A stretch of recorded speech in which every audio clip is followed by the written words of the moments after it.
Do të kemi një komunikim të drejtë për drejtë me Ministren e Shëndetësisë, zonjën Manastirliu, përmes Skype-it, sigurisht. Përshëndetje, zonja Manastirliu, kënaqësi të rikomunikojmë sërish së bashku. Përshëndetje, Ola. Faleminderit që gjeni kohë të komunikoni me publikun përmes nesh, se di që këto ditë janë shumë të ngarkuara për ju. Më shpresoj që shëndeti juaj dhe i familjarëve të vazhdojë të jetë mirë. Po, Ola, faleminderit. Përshëndes gjithë qytetarët që na ndjekin, edhe i falenderoj për gjithë angazhimin e tyre personal dhe përgjegjësinë e treguar nga shumica dërmuese e tyre për të zbatuar me rigorozitet masat dhe për të qenë pjesë e kësaj lufte të përbashkët kundër COVID-19. Ka dhe nga ata që nuk i zbatojnë, po për këtë do flasim pas pak, se dua ta nis bisedën me lajmin që ju na keni përcjell faktikisht, se më në fund mjeku i familjes po hyn në lojë, në kuptimin është pjesë tani e kësaj betejë të madhe që uroj ta fitojmë në fund me sa më pak viktima edhe me sa më pak të prekur. Ka qenë në fakt një kërkesë e kahershme që në nisje të kësaj lufte, zonja Manastirliu, që mjeku i familjes të ishte pjesë e kësaj lufte. Përse vendosët tani ta bënit atë pjesë? Ola, dua t'ju informoj se lufta fitohet vetëm nëse të gjithë batalionet janë në vijën e parë dhe luftojnë të gjithë njësoj. Me të dua të them që mjeku i familjes në asnjë moment nuk ka qenë i përjashtuar nga kjo luftë, por vëmendja kryesore ka qenë sigurisht në terren me epidemiologët, të cilët kanë realizuar të gjithë hulumtimin në terren, gjurmimin e rasteve dhe më pas referimin e tyre tek mjeku i familjes dhe aty mjeku i familjes ka vijuar që të marrë jo vetëm trajnimet e nevojshme, por gjithashtu edhe të përgatitet nga pikpamja instrumentave që ai ka në dorë për të organizuar punën dhe për të patur dhe për të siguruar asistencë të gjitha rasteve të cilat janë asimptomatik apo me simptoma të lehta dhe për të siguruar pikërisht ato këshillimet e nevojshme për ta përballuar COVID-19 dhe për të garantuar pikërisht për këta qytetar kujdesin bazë. Por sigurisht tu duhet të themi që mjeku i familjes ka një rol të rëndësishëm dhe në strategjinë tonë, në fazat të ndryshme të strategjisë, do të ketë një rol të ndryshëm. Faza e parë ishte fokusuar te ngritja e kapaciteteve ngritja e kapaciteteve të mjekëve të familjes për të përballur me Covidin dhe me raste të cilat do të kenë të lidhje të drejtë për drejtë, pra ata të cilët do të kërkojnë informacion dhe do të asistohen nga mjeku i familjes. Tashmë në fazën e dytë, ku do të kemi ndoshta në një të ardhme të afërt edhe një lloj relaksimi masave me pikatore, do të kemi sigurisht edhe një rol të ri të mjekut familjes, të cilët jemi duke përgatitur dhe kemi filluar për ata përgatisim duke krijuar mundësinë e konsultave online, konsultave telefonike, qoftë për ata të cilët janë të prekur me Covid, ata të cilët janë asimptomatik apo me simptoma të lehta, por gjithashtu dhe për të gjithë qytetarët e tjerë, të cilët kanë sëmundje kronike, edhe të moshuarit të cilët aktualisht po shërbehen nga mjekët e familjes, duke i mbështetur qoftë me paketat e barnave të rimbursueshme, me terapitë e mjekimit dhe me asistencë pikërisht mjekësore kur ata kanë nevojë. Po më thoni që edhe në të kaluarën, pra që kur nisi kjo luftë, mjeku i familjes e ka bërë rolin e vet, në kuptimin që sapo ka patur indicje se një prej pacientëve kishte shenja të Covidit, ju a ka referuar ndoshta te 127 apo? Atëherë, ashtu siç dhe mund ta keni dëgjuar, unë e thashë përsërita dhe më parë, strategjia jon i përfshin të gjithë elementët e sistemit shëndetësor, që nga mjeku i familjes deri tek mjeku në spitale. Mjeku i familjes është përgatitur dhe është trajnuar për të filluar për të dhënë asistencë edhe për ato raste të cilët janë të prekur nga Covid. Pra, kemi përfunduar fazën e trajnimeve dhe kemi filluar direkt me ofrimin e shërbimeve. Ndaj është bërë një lidhje mes epidemiologëve, mjekëve të familjes, një lidhje e cila ka ekzistuar ka hera, nuk është e re dhe po e realizojmë sot, dhe gjithashtu kemi marrë masat që ky raportim të jetë në kohë reale.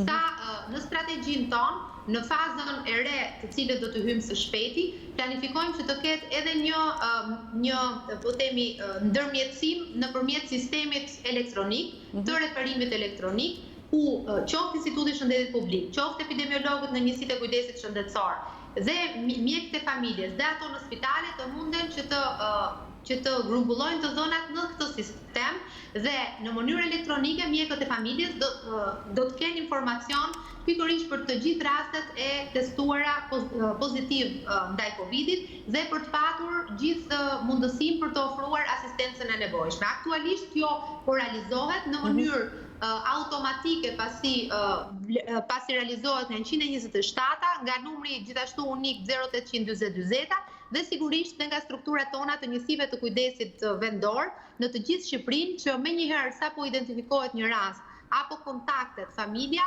referohen pranë mjekut të familjes në mënyrë që mjeku i familjes të ketë të tregoj gjithë kujdesin e nevojshëm për t'i dhënë këshilla, asistencë apo edhe terapi bazë dhe t'i drejtoj gjithashtu në rastet e tjera edhe në strukturat e tjera si ato spitalore.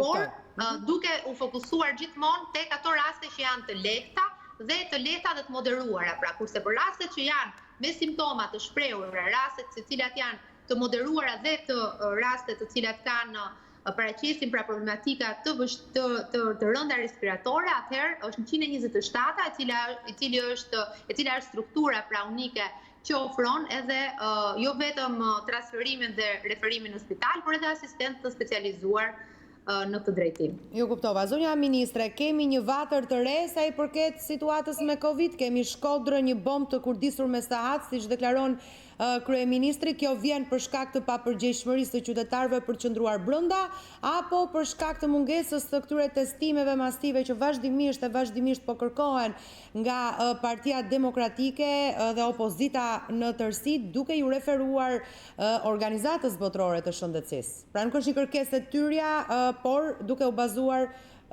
mirëfilli tek kërkesa e organizatës botërore të shëndetësisë. Më dëgjon? Unë po, ju më dëgjoni? U shkëput. Okej, atë po e ribëj pyetjen. E dëgjova pyetjen deri në një farë pike dhe duket që ti përgjigjem, po është e vërtet. Shkodra është një ndër qytetet që aktualisht ka dy vatra në fakt, vatra të cilat janë zbuluar në saj të punës madhe të gjithë strukturave të shëndetësisë, epidemiologëve, strukturave të njësive vendore të kujdesit shëndetësor në bashkëpunim me Institutin e Shëndetit Publik. Është bërë një hetim i imtësishëm i epidemiologëve dhe aktualisht janë zbuluar të gjitha vatrat dhe kontaktet e tyre për të patur gjithmonë këtë gjurmim kaq shumë të nevojshëm për sa i përket izolimit dhe vetë karantinimit të rasteve të prekura dhe atyre të dyshuarve. Ajo çfarë dua të them është edhe një apel për qytetarët të Shkodrës, por edhe qytetarët e Tiranës, të Elbasanit dhe të gjithë qyteteve të Shqipërisë për të zbatuar masat e distancimit social. E vetmja mënyrë që ne mos lejojmë që ky virus që të infektojë të tjerë është të ruajmë distancat dhe të zbatojmë rregullat e higjienës. Ndoshta duket janë të thjeshta që i përsërisim çdo ditë, por fatkeqësisht në disa po themi qytete apo në disa zona të izoluara të qyteteve të ndryshme nuk janë zbatuar ashtu siç duhet. Gjë që më pas ka sjellë dhe hapjen e vatrave të reja dhe sigurisht ajo pastaj që implikon edhe qytetarët, sepse një papërgjegjshmëri e një individi mund të përkthehet në dhjetra të tjerë të infektuar, të cilët infektojnë dhe të tjerë e kështu me radhë.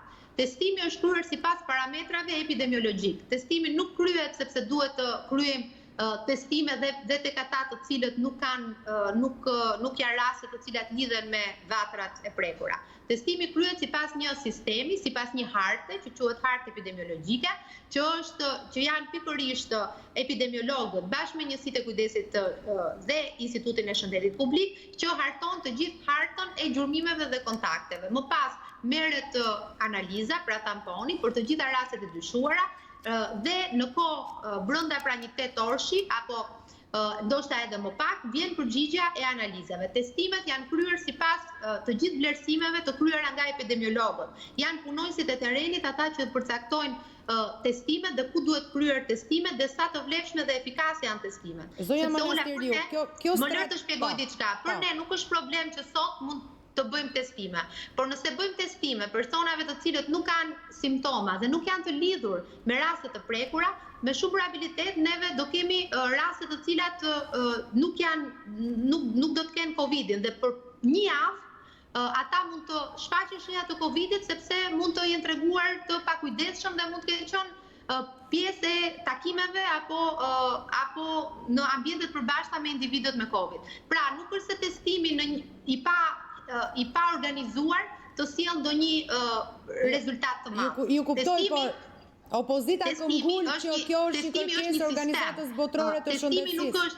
Po, pikërisht, asaj referohem dhe unë. Organizata botërore të shëndetësisë e ka thënë, por jo shumë veta e lexojnë dhe jo shumë veta kanë durim që ta dëgjojnë edhe ato çfarë thot Organizata Botërore e Shëndetësisë. Ajo ka thënë testo rastet e dyshuara dhe gjurmo kontaktet në mënyrë që të ndërpresësh zinxhirin e infeksionit.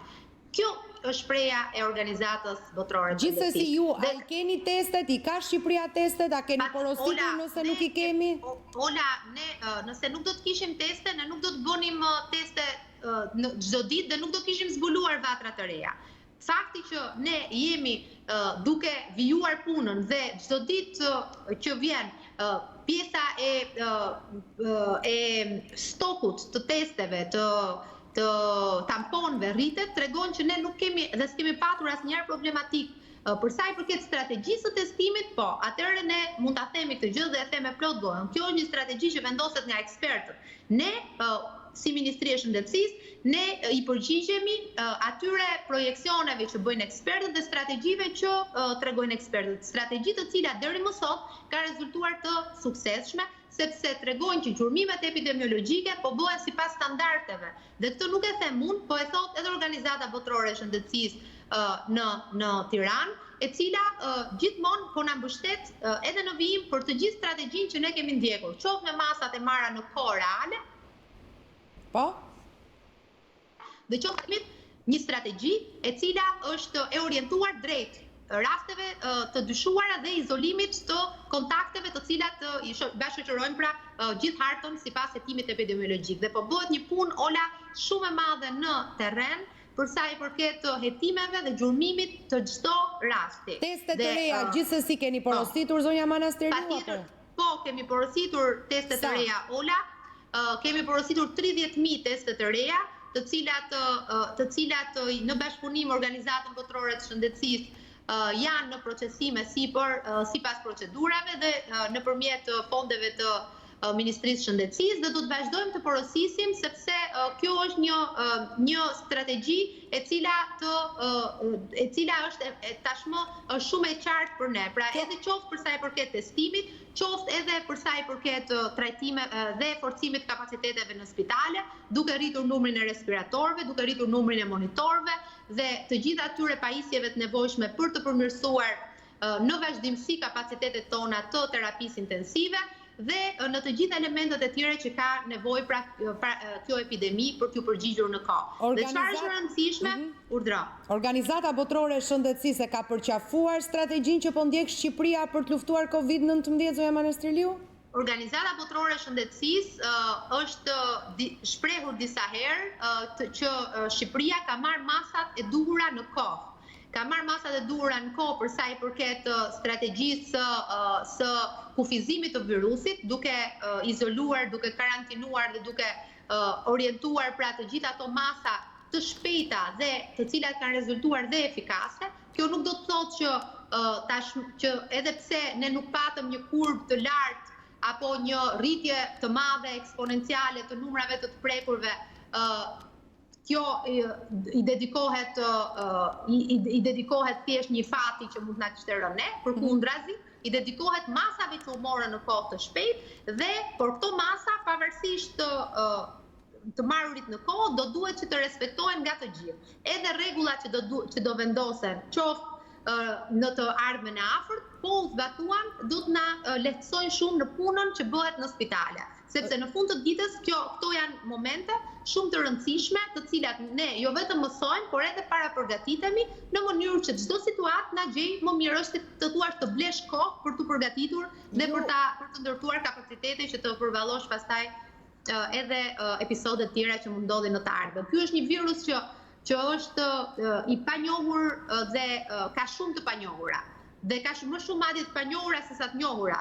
dhe derisa të ketë një vaksinë, do duhet që ne të jetojmë me rregulla dhe të përgjigjemi dhe të jemi të gjithë qytetarët të përgjegjshëm për të kufizuar sa më shumë shpërhapjen e këtij infeksioni. Bëhet thirrje që qytetarët respektojnë masat, bëhet thirrje që qytetarët të qëndrojnë në vet izolim. Thuhet se Shkodra është një bombë e kurdisur me sahat, nuk di nëse ka një qytet tjetër në këto nivele. Nga ana tjetër thuhet se do të kemi një lirim të këtyre masave. Pra, për shembull, orari për të bërë pazar nga 60 minuta do të shkojë në 90 minuta, tha kryeministri. Masat, tha ai, janë gati, por do të shihet se si do të shkojë kurba. Në çfarë pike jemi ne me virusin në vend?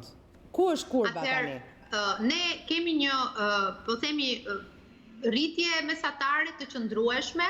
Kurba jonë fatmirësisht është duke u ngjitur në kodrën, por jo në malin që mund të ngjitej nëse ne nuk do të kishim marrë këto masa dhe nuk do të kishim rezistuar dhe sakrifikuar kështu siç po bëjmë. Dhe kjo është dhe këto janë masa me të vërtet të po themi agresive, por janë të duhurat në mënyrë që ne mos kishim atë saturimin e sistemit shëndetësor dhe të mos kishim shumë me mirat prekur edhe me qindra viktima. Këtë e ka shpjeguar edhe sot kryeministri në projekcionet tona.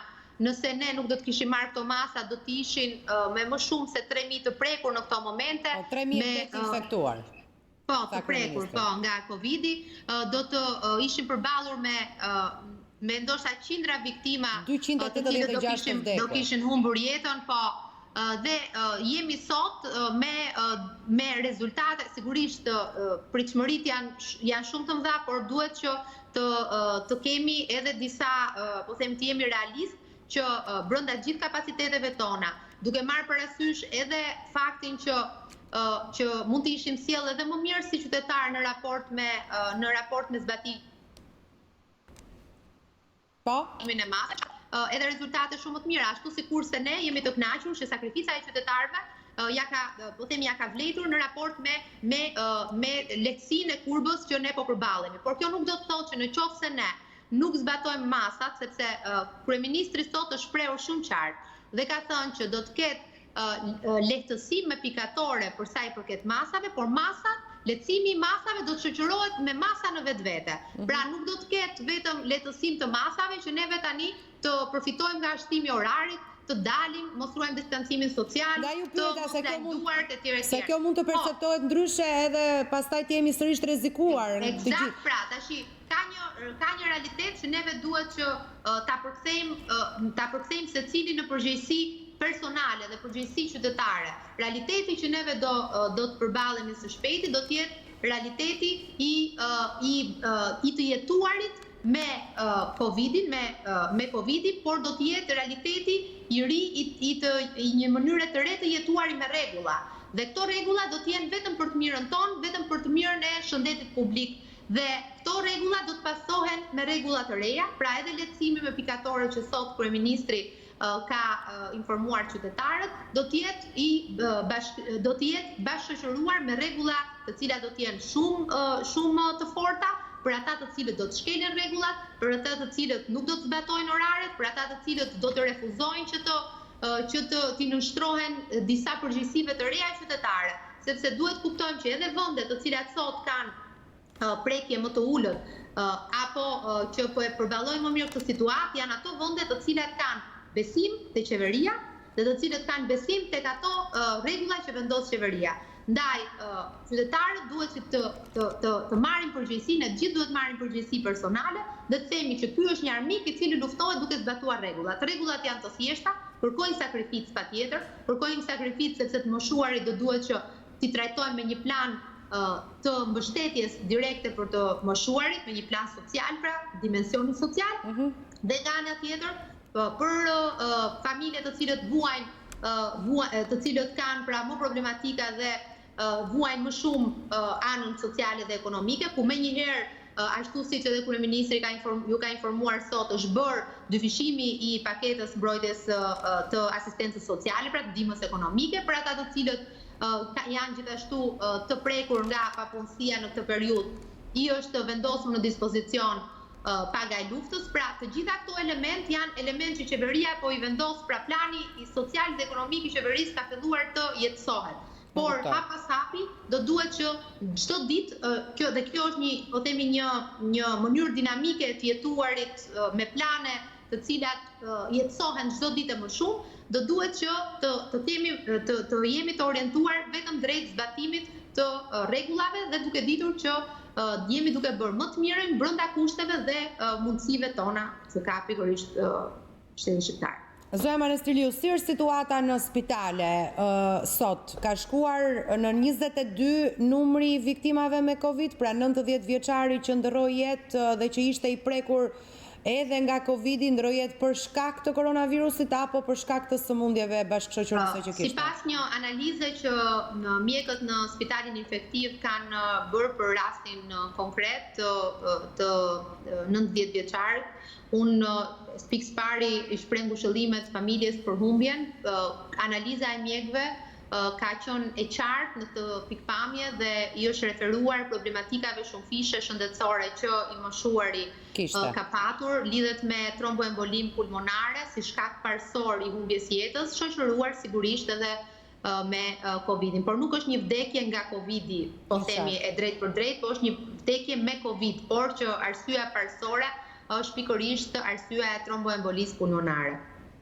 Ndërkohë që për sa i përket numrit të humbjeve të jetës apo të viktimave nga Covidi, është ne sigurisht për ne çdo jetë e humbur është po themi një dhimbje e madhe për të gjithë dhe nuk do donim që të kishim asnjë humbje jete, por për fat keq ky është një virus tinzar, një virus i cili është i rrezikshëm dhe mjekët të cilët punojnë dhe janë në frontin e parë të detyrës, cilët i përshëndes me respekt të jashtëzakonshëm për punën dhe sakrificën që po bëjnë çdo ditë, e thonë në komunikimet e shpeshta edhe me publikun, por edhe personale që kemi bashkë, që është shumë agresiv dhe përpos përpjekjeve që ato bëjnë, është ndonjëherë i pamundur pra mbajtja në jetë. Ndaj duhet të themi që çdo rast po merr shërbimin e nevojshëm. Unë Ola personalisht do të isha e shqetësuar nëse ne nuk do arrinim që të jepnim kujdes shëndetësor, apo nëse ne nuk do kishim shtretër ku çtronim pacientët e prekur me Covid, apo nëse ne nuk do kishim respirator në kapacitetet tona. Aktualisht jemi duke e përballur të situatë në spitale deri më tani, dhe theksoj deri më tani, në një situatë të përballueshme, pra në spitalin infektiv sot janë 67 të shtruar, disa prej tyre deri para pak momente që kisha informacion janë 6 prej tyre në terapi intensive, por jo të intubuar, ndërkohë që në spitalin Shefqet Ndroqi janë 6 pacientë të shtruar, 2 prej të cilëve janë të intubuar. Mjekimi që përdoret, zonja ministre, ndaj të sëmurve me Covid-19 është i ngjashëm ose si ai që përdoret në përbot? Po, Ola, ne përdorim të tëra ato protokolle dhe linja trajtimi më mirë, më saktë, që përdorin edhe spitalet të tjera në Europë, në botë, pra kemi përfshirë këtu terapi mjekimi si që janë hidroksiklorikina, toksilizumabi, apo kaletra dhe të gjithë ato paketa të trajtimit të linjave terapeutike që përdoren edhe në botë dhe mjekët tanë janë duke i përdorur dhe duke i analizuar gjithashtu. Ne kemi vendosur gjithashtu që me kërkesën e Organizatës Botërore të Shëndetësisë të jemi edhe një pjesë e një studimi klinik që Organizata Botërore e Shëndetësisë po bën. Dhe për herë të parë Shqipëria në një pandemi merr pjesë në një studim klinik që quhet Solidarity Trial, ku gjithashtu do të analizohen të gjithë këto terapi mjekimi edhe tek pacientët shqiptarë dhe do jemi pjesë e një skuadre botërore për hetimin klinik pikërisht të këtyre terapive mjekësore, duke përfshirë antiretroviralët edhe hidroksiklorikinën. E fundit fare, u gëzuam shumë me lajmin që ju vetë na thatë se profesor Dimitër Kraja la spitalin, por u trishtuam për lajmin që morëm se profesor Xhaxho hyri në spital. Cila është gjendja shëndetësore të dyve, zonja Manastirliu? Për sa i përket profesor Krajës, profesori konsiderohet i shëruar, pasi edhe në analizën në testin e radhës të realizuar, ai ka rezultuar negativ, gjendja e tij shëndetësore është e kënaqshme, është shumë e mirë mund të them, ai tashmë është në banesën e tij. Unë kam komunikuar me profesor Lulin, është një luftëtar i paepur dhe thot sa të bëhem përsëri për të kthyer, do rikthehem edhe më shpejt se ç'duhet. I kam thënë profesor. Pra ai do rikthehet te kolegët? Pra ai do rikthehet te kolegët? Do rikthehet? Profesor Kraja, doktor Luli. Do rikthehet. Që sot kam kontaktuar me profesor Xhaxhon, i cili për fat të mirë ishte të paktën mëngjesin e sotëm në një gjendje të stabilizuar shëndetësore. Të gjithë ekipi janë duke u kujdesur për të gjithë në fakt dhe edhe vetë profesor Xhaxho sot kur fola më tha që unë sa jam këtu, tha, po dua tha të shikoj tha dhe pacientët e tjerë tha të jap dhe unë suportin dhe pse jam për vete këtu në spital dhe mendoj që shembuj të tillë janë shembuj frymëzimi dhe forca e tyre është edhe forca ime për të përballuar këtë situatë të vështirë, por vetëm duke qenë bashkë mund t'ja dalim. Ndaj jam me ta në çdo moment me gjithë ekipin ton mjekësor në vijën e parë të luftës kundër Covidit, por edhe për gjithë ata që janë në sistem dhe po punojmë fort që ta përballojmë këtë situatë dhe të kemi sa më pak humbje. Faleminderit zonja ministre për këtë komunikim të drejtë për drejtë që patët me publikun përmes nesh. Faleminderit.